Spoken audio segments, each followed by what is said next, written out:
Bismillahirrahmanirrahim. Faslun utawi iki iku fasal. Walladzi utawi perkara yubtilu kang batalake apa alladzi as-sholata ing sholat. Iku hada asyara 11 syai'an apane perkorone. Fasal ini menjelaskan tentang segala sesuatu yang membatalkan sholat, yaitu ada 11. Al-kalamu suwiji iku genuman, al-amdu kang sengaja. Yang pertama itu berbicara dengan sengaja, itu membatalkan sholat. Jadi kalau tidak sengaja kok lupa ketika sholat berbicara, ya tidak membatalkan sholat. Jadi disengaja, kalam yang disengaja itu membatalkan sholat. Maksud kalam di sini itu ucapan-ucapan manusia itu. Misalkan kok contoh ketika kita sholat, kemudian lagi tenang-tenangnya sholat, tiba-tiba ada kucing yang datang mau memakan makanan kita. Kemudian kita spontan mengucapkan, jadi kita mengusir kucing tadi dengan ucapan, misalkan ayo pergi, itu kan otomatis membatalkan sholat. Wal amalu lan kaping pindhone iku penggawean al-kasiru kang akeh. Kemudian yang kedua itu gerakan yang banyak.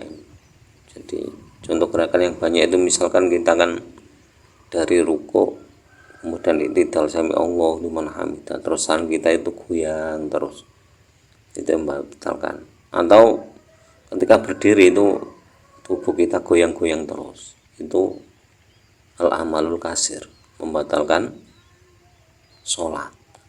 Gerakan yang banyak seperti itu. Jadi makanya nyoba diperhatikan ketika kita berdiri itu kita banyak gerak apa tidak. Kemudian tangan kita ketika sami Allahu liman hamidah itu gerak terus apa tidak. Kan kadang ada yang seperti jam gantung itu, terus saja bergerak terus. Wal hadasulan kaping telune iku hadas. Nah ini, jadi hadas ini otomatis membatalkan sholat. Jadi hadas misalkan di tengah-tengah sholat kok kentut, yo batal.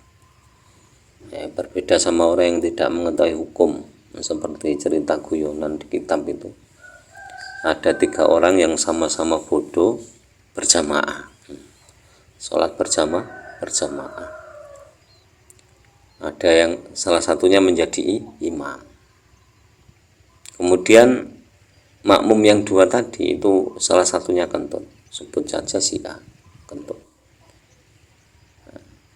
Itu kan otomatis diam saja dia, karena nggak tahu bahwa kentut itu membatalkan sholat. Diam saja. Akhirnya yang si B ini tahu kalau kentut itu membatalkan puasa, membatalkan sholat, menegur si A. Awakmu sholat kentut kok, terus batal sholatmu. Akhirnya ya otomatis bicaranya disengaja, otomatis batal sholatnya. Nah, kemudian imamnya ikut juga.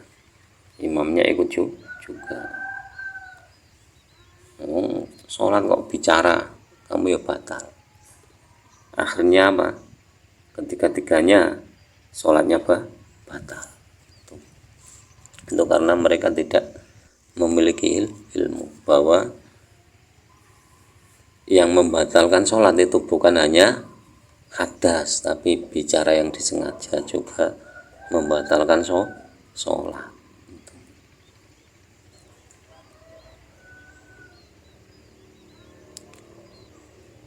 Wahudusul najasati lan kaping papate iku tekane najis. Nah, misalnya terkena najis ini tergantung najisnya. Kalau misalkan najisnya kecil, misalkan kok darah nyamuk ya dimafu. Misalkan terkena kotoran cicak itu ya kalau segera dihilangkan ya dimafu. Tapi kalau sudah kotorannya tokek ya itu otomatis silakan dibatalkan sholatnya terus ganti baju lagi dan kembali sholat lagi itu. Wa ngisyaful aurati lan kaping 5 iku kabukae aurat. Nah, terbukanya aurat juga membatalkan sholat.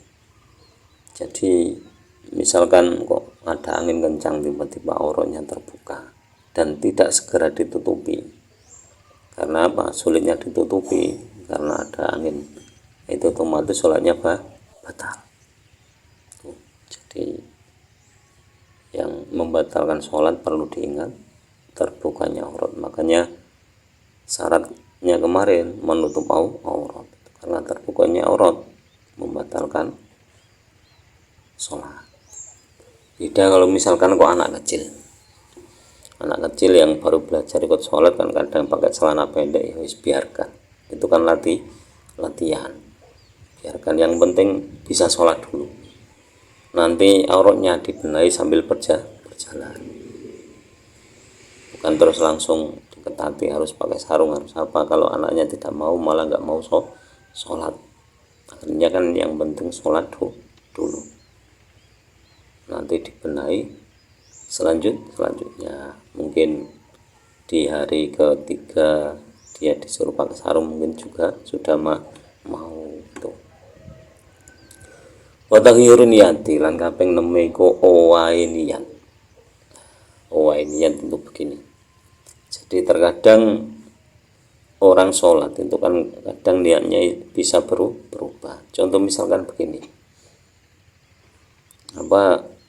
sebelum sholat itu menjemur padi atau jagung dan sebagainya atau kacang. Nah, kemudian sholat duhur, nah, mandi, setelah itu sudah pasrah karena cuacanya cerah, hanya tenang, tinggal mandi terus pakaian sholat. Nah, ketika di waktu sholat itu tiba-tiba gelap karena mendung. Akhirnya niatnya itu kalau sholat terus jagung saya itu kena hujan, kalau misalkan sholat terus nih padinya ya kena hujan malah basah. Kalau sudah niatnya seperti itu otomatis sholatnya batal. Kemudian niat batal sholat, nanti saja sholatnya batal. Itu perubahan niat.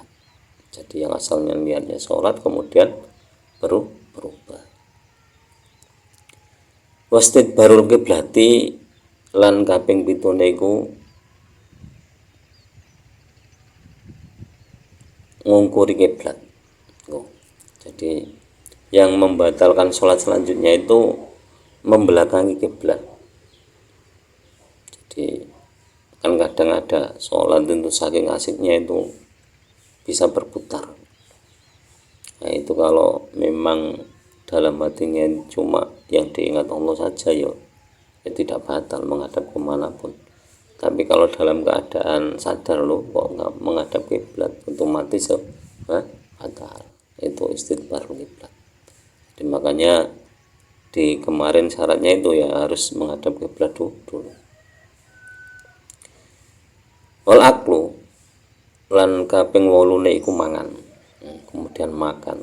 Ini kan kadang kalau dipikir masa kok sholat kok makan dulu kan, ya di pertengahan sholat kok makan kan nggak mungkin. Nah, maksudnya gini, misalkan sebelum sholat tadi makan tuh. Nah, ini yang giginya berlubang ini kan resikonya kan itu. Kemudian pas di pertengahan sholat itu daging yang nyelip di gigi tadi itu lepas, daging yang nyelip lepas. Nah, itu kan harusnya kan dikeluarkan, kan terus kipamang kok nikmati masian kan, itu makan, nggak boleh membatalkan sholat. Wasyarbu lan kaping songone iku ngombe. Nah, kalau minum ini yo membatalkan sholat. Misalkan kalau minum kan begini, ketika ada seseorang tergesa-gesa terus setelah makan baru memimpin sholat jamaah, minum belum ditelan Allahu Akbar baru airnya ditelan, itu ya nggak boleh, jadi harus dihabiskan dulu. Misalkan makan ya harus dihabiskan dulu, minumnya harus dihabiskan dulu. Kemudian posisi sholat itu jangan sampai ada makanan atau minuman yang ada di dalam mulut. Itu seperti itu. Wal qoqohatu lan kaping 10 iku ngguyu cekakaan. Jadi yang ke-10 itu tertawa terbahak-bahak, itu yang membatalkan sholat. Kita sudah tahu tertawa terbahak-bahak itu bagaimana, sudah banyak yang tahu, itu membatalkan sholat. Waridatulan kaping 11 iku murtad. Yang ke-11 itu murtad itu keluar dari Islam. Jadi keluar dari Islam itu juga membatalkan sholat. Jadi demikian pembahasan tentang hal-hal yang membatalkan sholat. Semoga bermanfaat di dunia wal akhirah, dan kurang lebihnya mohon maaf. Akhirul kalam, ihdinas shiratal mustaqim, wallahul muwaffiq ila aqwamit thoriq. Wassalamualaikum warahmatullahi wabarakatuh.